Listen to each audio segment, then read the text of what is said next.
I knew the HOA was annoying. I just didn't know they'd declare war over my dog. It started on a Tuesday, the kind of morning where the sun's just high enough to bake the sidewalk, and the HOA newsletter is still warm from the printer. I leashed up my golden retriever, Moose, a 90-pound sweetheart with the IQ of a spoon, and headed out for our usual walk. We took the scenic route. You know the one. Behind the pool, past the man-made duck pond, along the little grassy trail with the community-only bench that nobody ever sits on.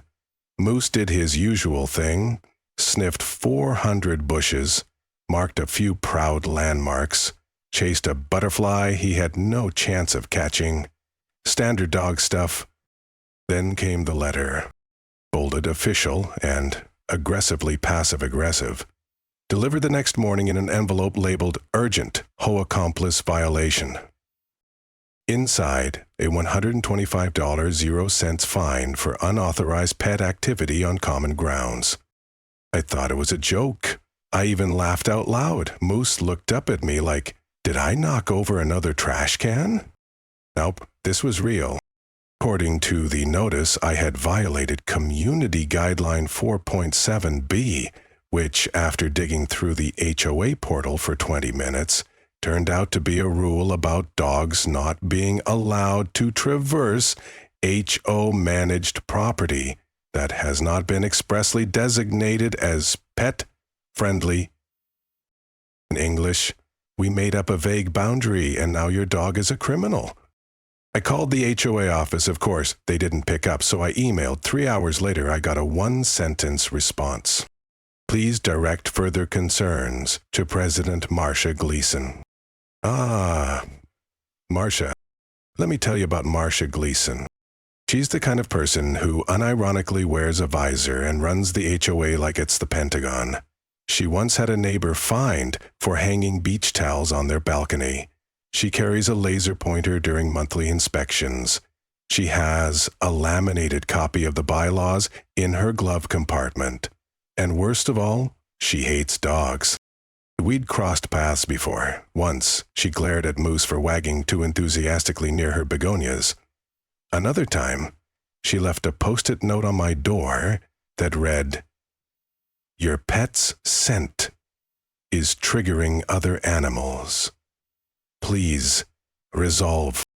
Triggering other animals? Lady, he peed on a rock. So when I showed up at her office, Moose by my side, I was already preparing for combat. "Mr. Brooks," she said, without looking up from her clipboard, "your animal has been cited. His name is Moose." She blinked once. Regardless, he was in violation. Of what? Existing? She handed me a printed map with a bunch of red ink scrawled over it like a toddler got hold of a Sharpie. These areas are not approved for canine activity. But that's not even HOA land, I pointed out. That trail's behind the retention wall. It's county maintained. You can't restrict access to that. He smiled like a villain in a Disney movie. The HOA oversees aesthetic consistency. That includes use of shared visuals and community-adjacent space. Community-adjacent space. She was just making it up now. I realized something in that moment, not just that she had it out for Moose, but that she was so deep into her own power trip, she couldn't see the line between neighborhood guidelines and full-on dictatorship. So I said thank you, took my copy of the fine and walked out. But I didn't walk home. I drove straight to the county recorder's office. And what I found there? Well, let's just say Marcia picked the wrong dog walker to mess with. The county recorder's office was quiet. Fluorescent lights hummed overhead, and the clerk behind the desk looked like he'd rather be anywhere else, probably elbow-deep in a chili cook-off or asleep in a recliner. I gave him the parcel numbers and a polite smile. "I'm trying to clarify land ownership around my HOA." He raised an eyebrow. "Dispute?" Something like that. He tapped his keyboard with 2 fingers and muttered every third key press aloud. "All right. Looks like parcel 14B, 15A, and 16C are in question? Yeah, the strip of grass behind the pool along the trail. He leaned back, cracked his neck, and said the 5 most satisfying words in HOA history, and that land's not been claimed. I blinked. What do you mean, not claimed? I mean, the HOA doesn't own it. It was originally zoned for utility access when the neighborhood was built. Never developed. Never annexed. It's technically county land, but it's open for private acquisition. I stared. You're telling me I can buy it? He shrugged. If the county's not using it, and no one contests it, yeah. You'd have to file a development intent form, pay the land fee, and you're good. I smiled. Big. Moose, sitting beside me, sneezed dramatically as if on cue. Let's do it. 3 days later, I submitted paperwork to acquire the entire strip, nearly 200 yards of green space that just so happened to cut directly through the HOA's favorite walking paths. It bordered the clubhouse, wrapped around the duck pond, and included the very bench Marcia had installed. For community aesthetic, it built their smug little kingdom on borrowed dirt. I owned it. The approval came faster than expected, probably because nobody thought to contest it. Why would they? The HOA had paraded around like they owned it for years, but they'd never done the paperwork. They'd been too busy measuring grass height and distributing violation stickers like Halloween candy. Now I had my hands on the deed. I framed it. Moose got a new collar with a tag that read, Landmanners, Dog. Phase 2 was about presentation. I waited 1 full week. Then, under the cover of Saturday Morning, I put up brand new signage along the trail. No big warning, no threats, just a clean, professional sign centered in elegant serif font. Payment property. Use of this land requires express written consent of the owner. No access. Dogs welcome. Moose posed for a photo in front of the sign. It went on Instagram with the caption, Local boy defeats tyranny. Within hours, the emails began. First from Glenn, the always nervous HOA vice president. We're seeing some changes to the trail. Can we discuss the signage? Then from Marcia herself. This property has been historically treated as HOA supervised. We expect compliance to resume immediately. I didn't respond. Instead, I hired a landscaper. He came in and installed a little doggy rest stop. Fresh water bowls, a poop bag dispenser, and my favorite, custom woodwork with a plaque that read, Moose's Yacht ST this week.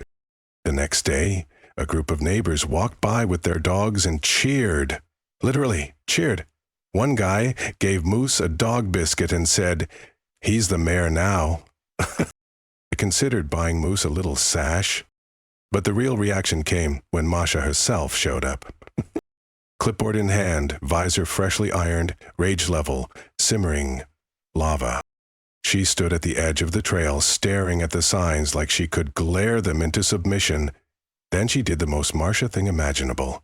She walked onto my land, took out a roll of red duct tape, and started covering the words, No access. I watched from my porch. When she finished defacing the sign, I walked over.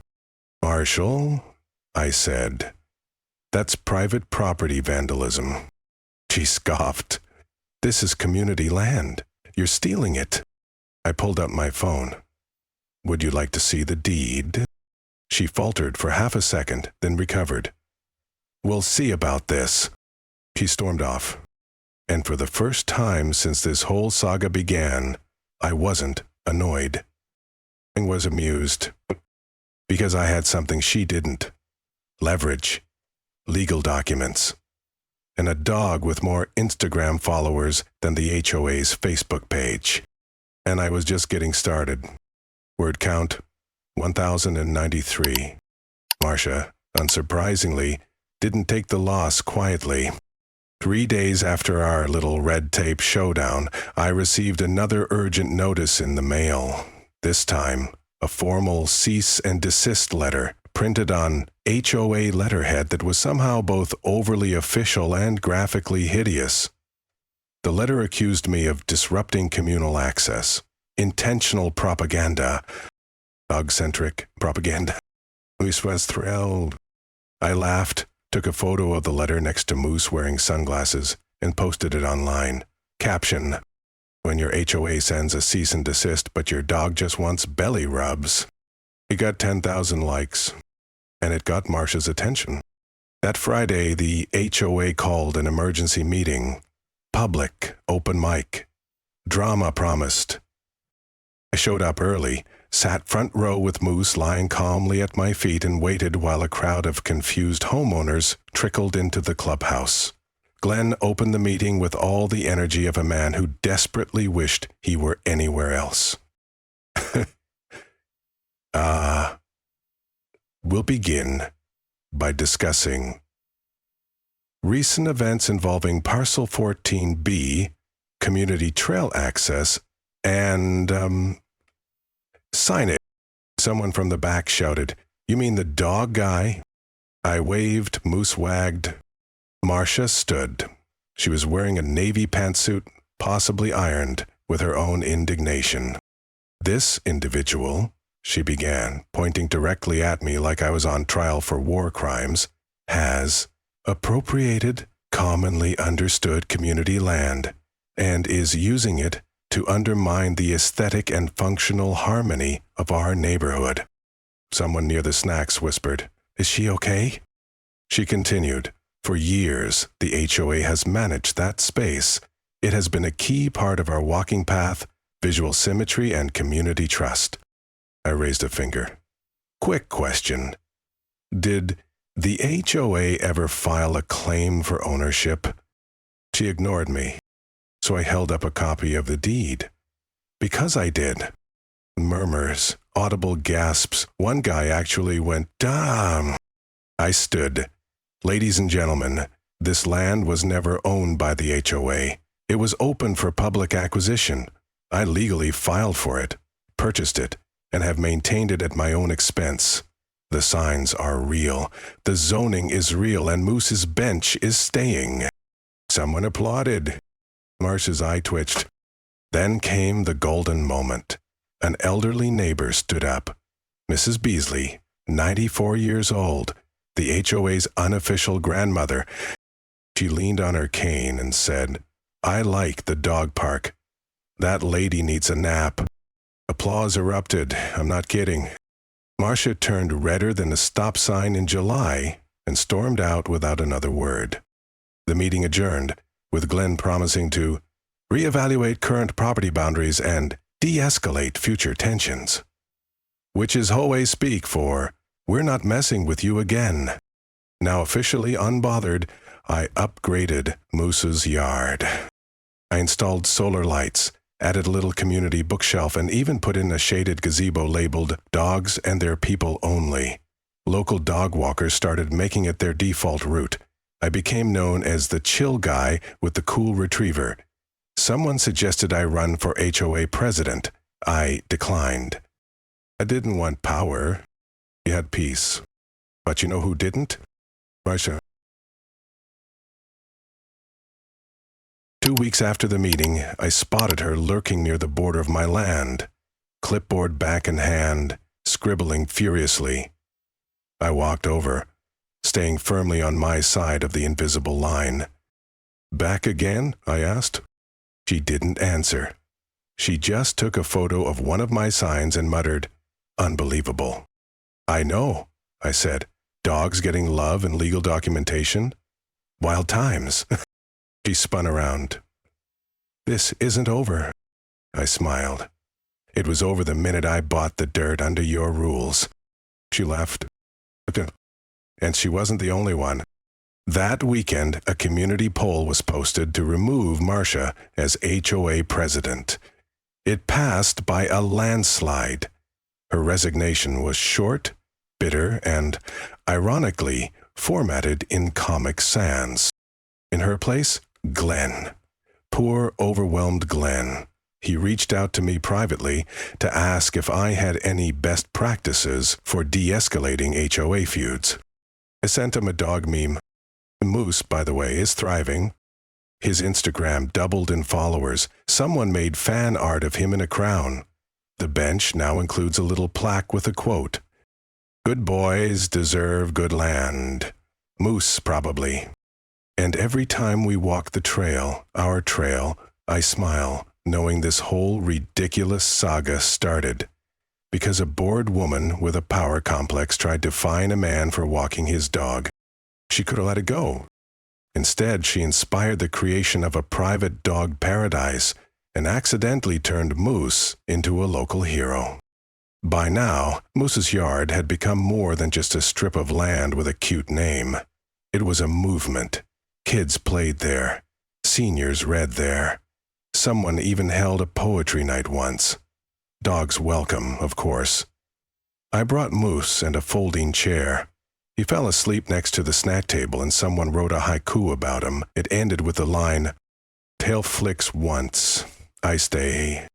But as peaceful as things had become on the surface, I wasn't naive. You don't just dismantle an HOA president's self-worth without a few aftershocks. But when a zoning officer knocked on my door the following Tuesday, clipboard in hand and confusion written all over his face, I already knew what was coming. "Mr. Brooks?" he asked. "We received a report that you're running an unpermitted public park." I blinked. "From whom?" He glanced at the form. Anonymous. Of course. I invited him in, handed him a lemonade, and showed him everything. The deed, the land use permits, the landscape maintenance receipts. I even gave him a tour of Moose's bench, the gazebo, and the dog library, a little wooden box where people left tennis balls instead of books. By the time we circled back to the porch, he was smiling. "This is the most wholesome thing I've seen in months," he said. "Honestly, I wish every zoning visit was like this." Feel free to write that in the report. Yes, I will. A week later, I received official notice. My zoning status was confirmed as private recreational use with no restrictions on foot traffic or canine companionship. Translation: Moose's yard was legally untouchable. So I celebrated the only way that made sense. I threw a party. Not just any party. A full-blown, unleashed BBQ. Flyers went out. Local bands showed up. Someone brought a doggy bounce house. I didn't know those existed. Moose wore a bow tie. I wore a t-shirt that said, "I own the land, he rules it." The highlight? A community vote on the honorary mayor of the trail. Moose won in a landslide. One vote went to a poodle named Terrence, but even Terrence's owner admitted it was just for variety. We made Moose a sash. It said Mayor of Barksville. He hated it, obviously, but wore it for the photo op anyway.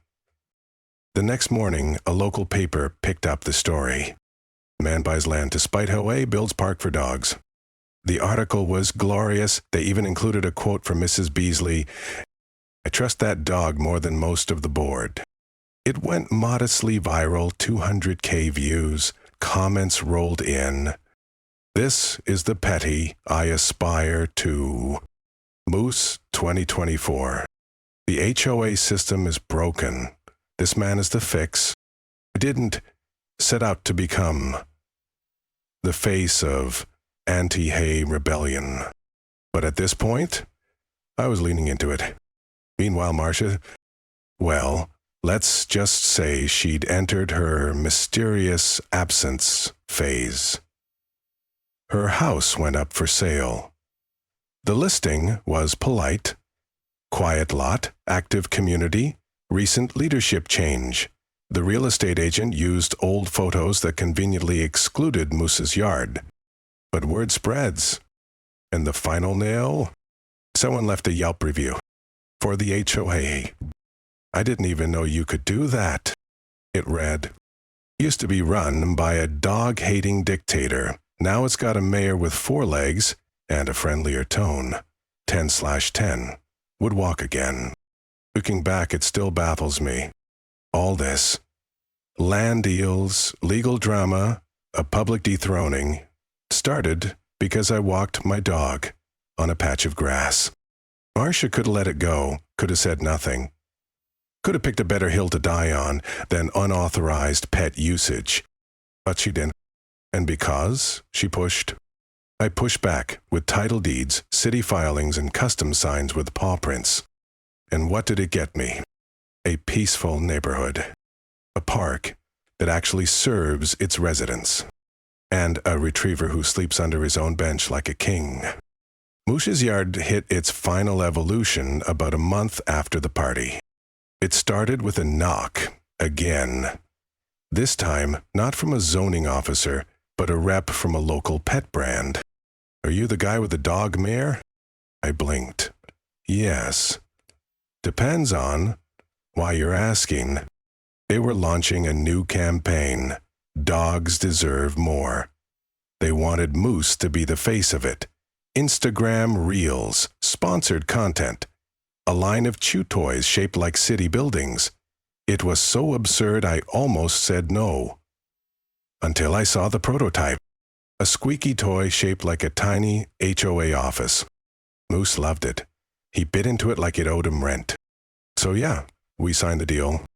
That partnership turned Moose into a local celebrity and me into what I never meant to be. A petfluencer manager. Suddenly, we were doing interviews. Moose had a calendar. Someone pitched a documentary. And the community? They rallied harder than ever. A neighbor installed a free Wi-Fi node near the gazebo. A retired carpenter built an agility course. Kids painted murals of local dogs on a fence someone donated. There was even a tiny statue of Moose commissioned, cast in resin, sunglasses on, paw lifted like he was hailing a cab. They put it right beside the bench. Someone added a tiny mayoral sash the next day. I never found out who. Marcia never came back. Her house sold quietly to a young couple who now walk their corgi through the yard every evening. They wave, they smile, they leave treats. And Glenn? Turns out, he's actually pretty decent. No clipboard, no paranoia, just a guy doing his best to keep things running. We grabbed lunch once, talked shop. I even helped him rewrite the HOA bylaws, with a clause protecting resident-owned land from future disputes. Clause 4.7b, gone, in its place. No MGA policy shall override private landowner rights, particularly as pertains to pet recreation. It passed unanimously. Moose still wakes me up at 6:45 a.m. sharp. We do the same loop, same leash, same trail. Only now, it's not borrowed, it's not disputed. It's ours. And as we walk past the bench, the statue, and the signs, I think about how all of this came from one simple truth. You can't fence in joy. Moose doesn't understand bylaws. He doesn't care about zoning codes. He doesn't know he's a local hero. He just walks, tail up, tongue out, every step a victory lap. And me? I follow, hands in pockets, content in a way I never expected. Because sometimes, the best kind of revenge isn't destruction, it's creation. Sometimes, winning means building something so undeniably good, your enemies have no choice but to leave. So, yeah, Marcia fined me for walking my dog. So I bought the land and gave the whole neighborhood something better. Just not her.